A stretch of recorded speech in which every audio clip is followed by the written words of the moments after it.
शेख और कासिम दो भाई थे। कुछ घंटों की दूरी पर वो अलग अलग गांव में रहते थे।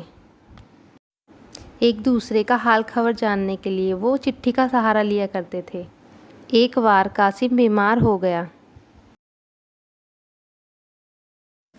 अब मैं मियाँ चिट्ठी लिखता हूँ, उसी से भाई का हाल पता चलेगा। शेख ने करीब 1 घंटे में वो चिट्ठी लिख ली। उस समय डाक की सुविधा नहीं हुआ करती थी, इसलिए नाई के हाथ ही चिट्ठी पहुंचा दिया करते थे। आप मेरे भाई तक इस चिट्ठी को पहुँचा दो।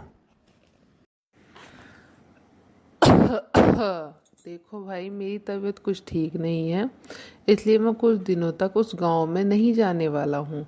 तुम किसी और के हाथ इस चिट्ठी को भिजवा दो।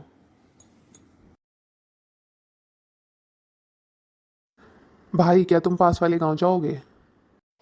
नहीं भाई, हमें नहीं जाना पास वाले गांव, हमें तो कुछ और काम है। पंडित जी क्या आप पास वाले गांव जाओगे? जा रहे हो तो मेरी ये चिट्ठी ले जाओ, मेरे भाई तक पहुंचा देना। नहीं भाई, मैं पास वाले गांव नहीं जाऊंगा, मुझे तो आज गांव में ही बहुत काम है। काफ़ी कोशिशों के बाद भी चिट्ठी पहुंचाने का इंतजाम न होने पर गुस्से में शेख चिल्ली खुद ही पास अपने वाले भाई गांव के तो गांव कोई नहीं निकल जा गया। रहा है, मैं खुद ही जाता हूँ अपनी चिट्ठी अपने भाई तक पहुंचाने। शेख चिल्ली पैदल ही अपने भाई के गांव चला जाता है। पूरे 1 दिन तक पैदल चलने के बाद वो अपने भाई के घर पहुंच जाता है। वहां जाकर अपने भाई को खत पकड़ा देता है।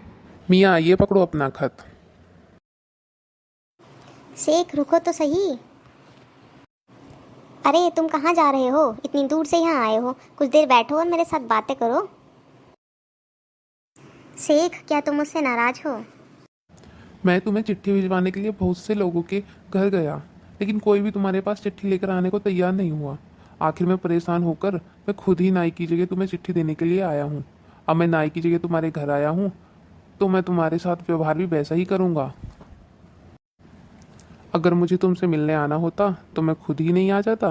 मैं नाई की जगह चिट्ठी देने के लिए क्यों तुम्हारे पास आता? शेख ये क्या बोल रहा है? मुझे तो कुछ समझ ही नहीं आ रहा।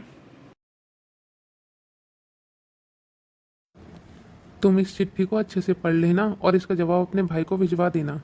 अब मैं नाई की जगह यहाँ आया हूँ तो मैं वापस चलता हूँ।